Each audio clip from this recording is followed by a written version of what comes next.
Olá, quinto ano, tudo bem com vocês? Espero que esteja tudo bem.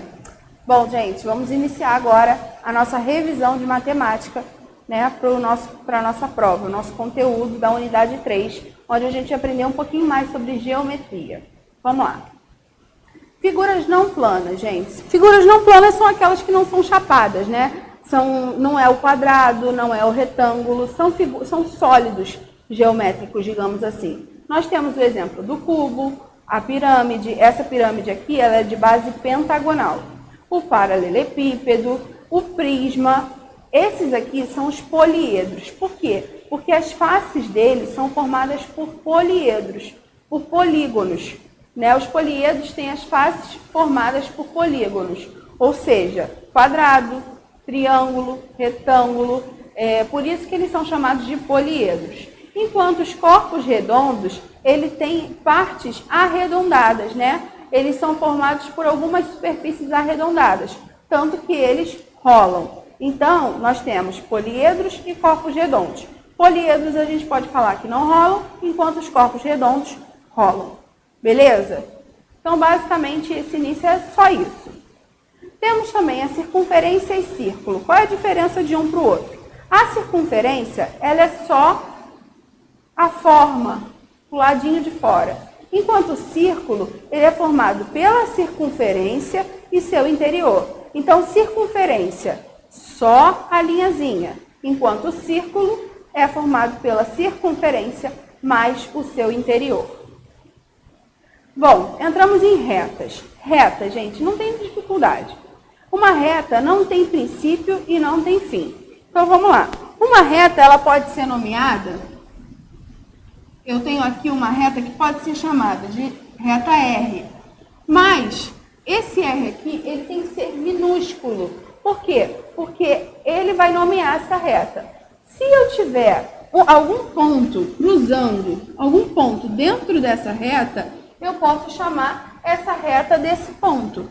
Vamos colocar aqui BC, né? Então, essa reta aqui, ela vai se chamar BC. Porém, ela tem que ter uma linhazinha em cima, com as duas setinhas indicando que ela é uma reta. Por quê? Por que com as duas setinhas? Porque a reta não tem início e não tem fim. Se eu quero falar da reta, não da semi-reta, nem do segmento de reta, eu vou colocar sempre o tracinho com as duas setinhas em cima.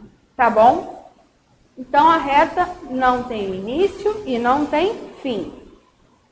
Semi-reta, gente. A semi-reta ela tem um início e não tem fim. Ela tem um início. Eu tenho aqui uma semi-reta que está começando do ponto G. Um exemplo. Aqui sempre com letra maiúscula. Tem aqui uma semi-reta que está começando do ponto G. Como é que eu vou representar essa semi-reta? Eu posso representar essa semi-reta do ponto. Aí tem um outro ponto aqui. O ponto H. Tá? Eu vou representar essa semi-reta da seguinte forma. GH. Com a setinha somente para um lado. Eu sei que isso daqui vai ser uma semi-reta, ou seja, tem início, mas não tem fim. A semi-reta tem início, porém não tem fim. Segmento de reta, gente. Segmento de reta tem início e tem fim. Ele é formado por dois pontos, duas letras maiúsculas dentro desse ponto. Então, eu posso ter o segmento de reta PQ. E eu vou representar esse segmento de reta assim. Sem setinha, nem para a direita, nem para a esquerda. Sem setinha para lugar nenhum. Por quê? Porque é um segmento de reta. Porque ele tem início e tem fim. Tá? Então, vamos lá. Recapitulando. A reta, ela não tem princípio e não tem fim. Ela sempre vai ser representada dessa forma. Algum ponto que tiver dentro dela, ou por uma letra minúscula. R, S, B, tanto faz. A letra que você quiser. A semi-reta, ela tem ponto de partida, ponto de início, mas ela não tem fim. Ela vai ser representada pelas letras maiúsculas desses pontos, né, de início e pela setinha na direção para onde ela está indo. E o segmento de reta, ele tem início e tem fim. Aqui nós temos o segmento de reta PQ. Ele vai ser representado pela letra maiúscula P e pela letra maiúscula Q e um traço apenas em cima. Por que só um traço em cima? Porque ele tem início e tem fim, tá? Então, reta não tem início e não tem fim. Semirreta tem início, mas não tem fim. E segmento de reta tem início e fim. Retas paralelas, retas concorrentes e retas perpendiculares. Gente, retas paralelas são retas que elas nunca irão se cruzar. Exemplo. Vou mostrar aqui um exemplo para vocês. Eu tenho a reta.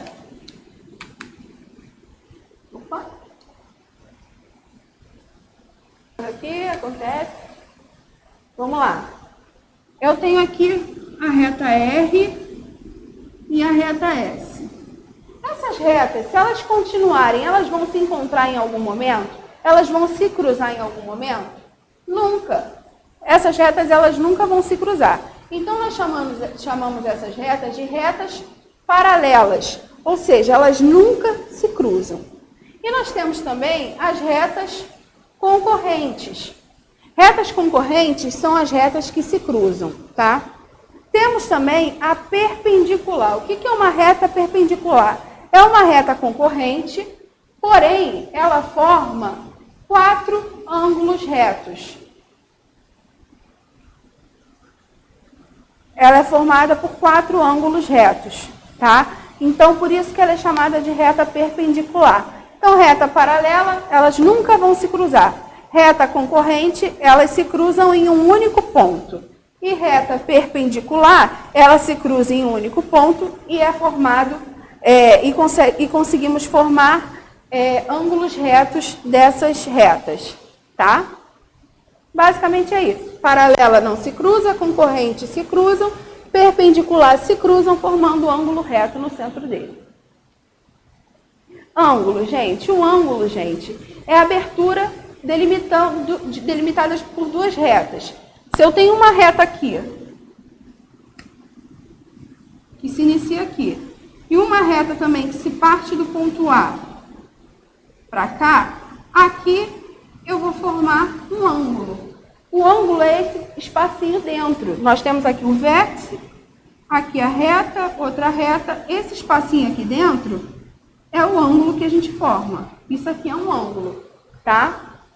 Ó, um ângulo é a abertura delimitada por 2 semirretas, que tem o mesmo ponto de origem. As semirretas são semirretas são os lados do ângulo, e o ângulo é o que vem dentro. A origem vem do vértice. Ó, o vértice aqui formou o ângulo, tá? Medida de ângulo, gente. Como é que a gente pode fazer a medida de um ângulo? Para medir ângulos em graus, utilizamos um instrumento chamado transferidor, que tem divisões de 0 a 180 graus, como nessa imagem aqui que vocês podem verificar. Esse daqui é um transferidor. Representaremos as medidas em graus com o símbolo uma bolinha, por exemplo, 35 graus. Quando eu tenho esse transferidor, gente, o que eu faço? Deixa eu mostrar aqui para vocês. Esse transferidor, ele tem as marcações de 0 a 180 graus. Se eu tenho aqui um triângulo e eu quero saber o ângulo, qual é a medida desse ângulo aqui, eu pego o transferidor, vou desenhar o meu, tá? Porque, vamos aqui. Eu pego o meu transferidor, localizo o centro do meu transferidor aqui, juntamente com o vértice, e vou ver quantos graus esse transferidor vai marcar. Vamos supor um exemplo aqui que está marcando uns 50 graus, 60 graus. Se aqui tiver 60, significa que esse ângulo ele tem 60 graus. Se tivesse aqui, vamos supor que aqui estivesse marcando 20, significaria que esse ângulo tem 20 graus. Opa, não tem tracinho não. E tem 20 graus, e assim por diante. É só eu centralizar. O transferidor ele é assim, e ele vem com a marcação central. E aqui vem a medida dos ângulos, vem a medida de ângulo. 10, 20, 30, até aqui no meio 90. Tá? Coloco o ponto do vértice aqui, coloco o vértice aqui, que é o meu ponto inicial vou colocar aqui, vou fazer um, ó,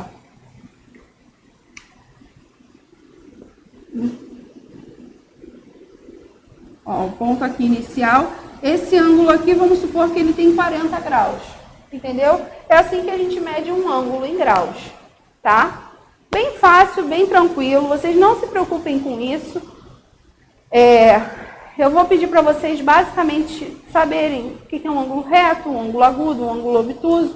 Não se preocupem porque não vai ter medida de ângulo, porque eu sei que infelizmente durante essa pandemia muitas papelarias ficaram fechadas, né? Então a medida de ângulo, se tiver, eu já vou dar como um exemplo, tá? Só para vocês indicarem o ângulo. Classificação dos ângulos. Nós temos o ângulo agudo. Por que o ângulo é agudo? Porque ele é menor que 90 graus. Nós temos o ângulo reto, que ele forma um total igual a 90 graus. O ângulo obtuso, ele é maior que 90 graus. E o ângulo raso, que ele tem 180 graus. Ou seja, ele é chapado, né? Então, ó, vamos ver aqui pelo nosso transferidor. Ângulo agudo tem menos de 90 graus. Ângulo reto tem 90 graus. Ângulo obtuso tem mais de 90 graus e menos que 180. E o ângulo raso é o que chega aqui, é o de 180 aqui. Ângulo raso, tá? Bem tranquilinho também, bem fácil. O mais fechadinho, ângulo agudo.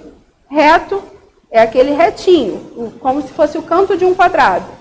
O obtuso é o mais aberto e o raso é o totalmente aberto. Polígono, gente. Polígono é uma figura geométrica plana cujo contorno é fechado e formado por segmentos de reta que não se cruzam. Então, os polígonos eles são formados por segmentos de reta que não se cruzam e também são retas. Ou seja, se tiver uma voltinha, isso aqui é um polígono. Não é um polígono porque aqui é arredondado. O polígono ele é só formado por retas, tá? E não se cruzam. Polígonos é bem facinho. Aí nós temos vários tipos de polígonos. Nós temos aqui o triângulo, o quadrado, o pentágono, hexágono, heptágono, octógono, decágono, dodecágono e por aí vai, conforme a quantidade de lados dele. Nós temos também o retângulo. O retângulo ele é formado por duas faces e ele sempre tem um par de paralelos de mesmo tamanho. Ele não é igual ao quadrado, por quê? Porque ele é mais comprido e dos lados ele é menos comprido, ou ao contrário, né? Triângulos e suas classificações. Nós temos aqui 4 tipos de triângulos. Nós temos o equilátero, que tem 3 lados iguais. Nós temos o isósceles, que ele tem 2 lados iguais. O escaleno, que não tem nenhum lado igual. E nós temos o triângulo retângulo, que ele forma um ângulo reto.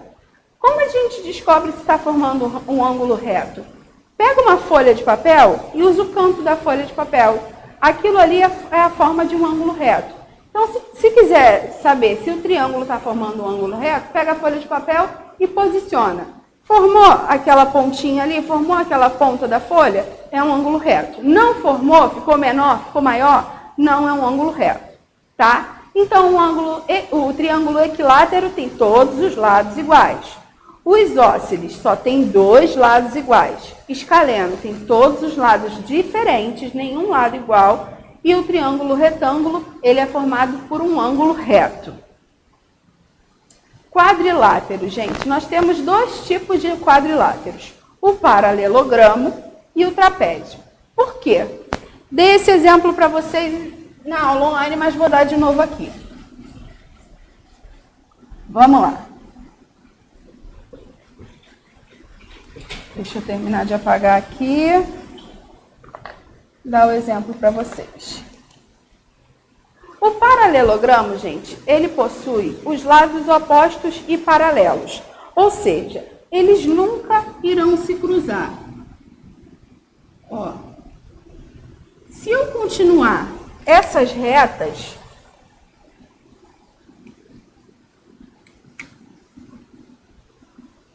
ela nunca vai se cruzar com essa aqui. E nem essa aqui vai se cruzar com essa aqui. Então, ela sempre tem lados opostos paralelos, ou seja, nunca vão se cruzar. Aqui, ó. Se eu continuar essa reta, não vai se cruzar com essa aqui. Se eu continuar essa reta, não vai se cruzar com aquela ali. Então, o paralelogramo é basicamente isso. Tanto que o quadrado também é um paralelogramo. Porque se eu continuo essa reta, não vai cruzar com essa. Se eu continuo essa daqui, não vai cruzar com essa daqui. E daí por diante. Agora, o trapézio, gente, ele possui apenas um par de lados paralelos. Trapézio. Ele só possui um par de lados paralelos, que são esses dois aqui. Eles nunca irão se cruzar. Agora, se eu continuar essa reta aqui e essa reta aqui, o que vai acontecer em algum ponto? Vai haver um cruzamento, não vai? Então, essas aqui, elas não são paralelas. Elas são concorrentes. Então, não é possível, ela é formada apenas por um par de retas paralelas. O trapézio, no caso. Há quadriláteros que não são paralelogramos nem trapézios.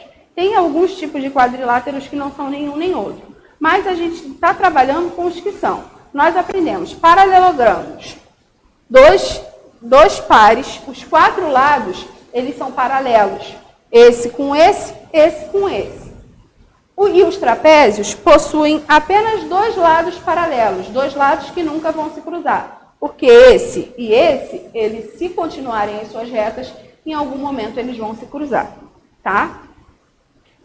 Classificação dos paralelogramos. Nós temos o retângulo, o losango e o quadrado.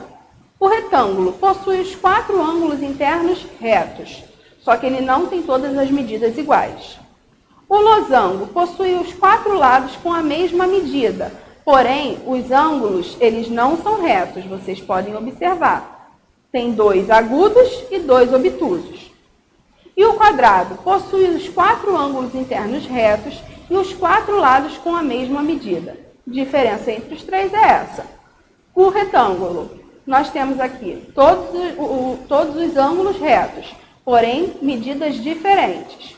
O losango, medidas iguais, todos os lados iguais, porém não formam ângulos retos. E o quadrado possui quatro ângulos retos e todos os lados são iguais. Ampliação e redução de figuras. Vamos lá, gente, muito simples na malha quadriculada. Para obter a medida exata da construção de uma nova quadra, Arthur precisa ampliar seu desenho de modo a torná-lo 2 vezes maior, multiplicando assim cada uma de suas dimensões por 2. É só a gente pegar a dimensão e multiplicar por 2. Nesse caso aqui, ó, esse lado tem 10 metros e aqui tem 20 metros. Por que 20 metros? Porque está ocupando 2 quadrados.